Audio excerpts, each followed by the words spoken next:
Cette rencontre a pour but de permettre une réconciliation entre Guinéens. Tous les hommes religieux sont aujourd'hui à Conakry, dans cette salle. Nous demandons à Dieu de rendre possible tous les vœux exprimés ici pour la réconciliation entre fils de ce pays. Parce que dans un pays, s'il n'y a pas de paix, rien ne peut avancer. Il faut donc commencer par oublier cette histoire d'ethnie, pas de Peul, ni de Soussou ou de Malinké. Ici, il n'y a que l'islam et la Guinée. On doit faire de ce pays une priorité si l'on veut vraiment que ça marche. Nous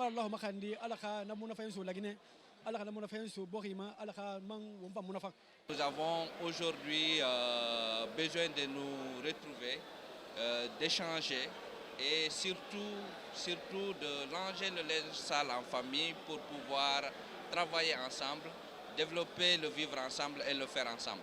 Vous journalistes et nous autres conseillers nationaux et les participants pourront bien intervenir pour identifier, faire un diagnostic du mal guinéen et réfléchir ensemble sur des propositions de solutions. De la gestion des affaires religieuses de notre pays.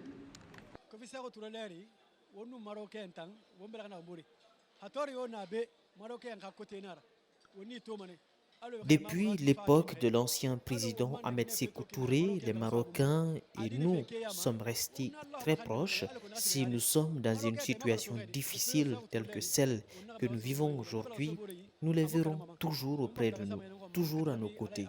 Nous demandons donc que Dieu bénisse cette relation.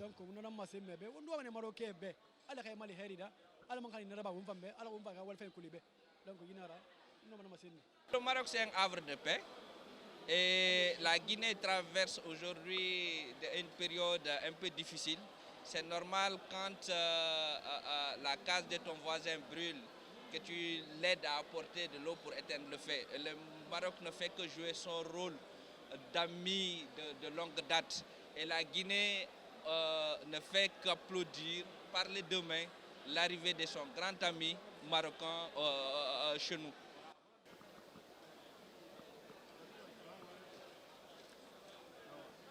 Masayina hantirbe maninka hui forto hui arabo hui atiri bokhi die nambe kono surtout yandi atiri bokhi mangé nambe nakanatu.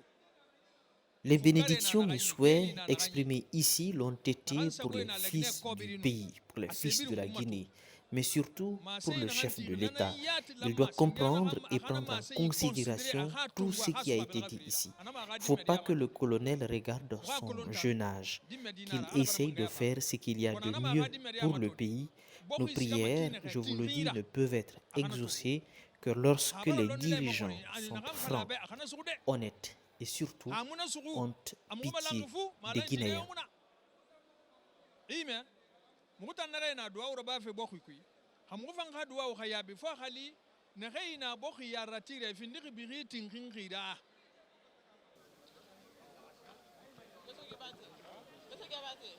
Ensuite, je redonne la parole à l'intervenant.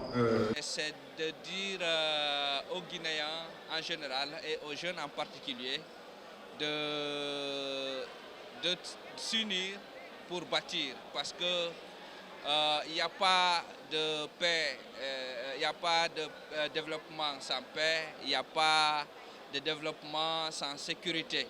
Et surtout que c'est pendant que nous sommes jeunes que nous pourrons nous former, que nous pourrons apprendre un métier, que nous pourrons faire quelque chose pour nous permettre de vivre mieux dans notre vieillesse.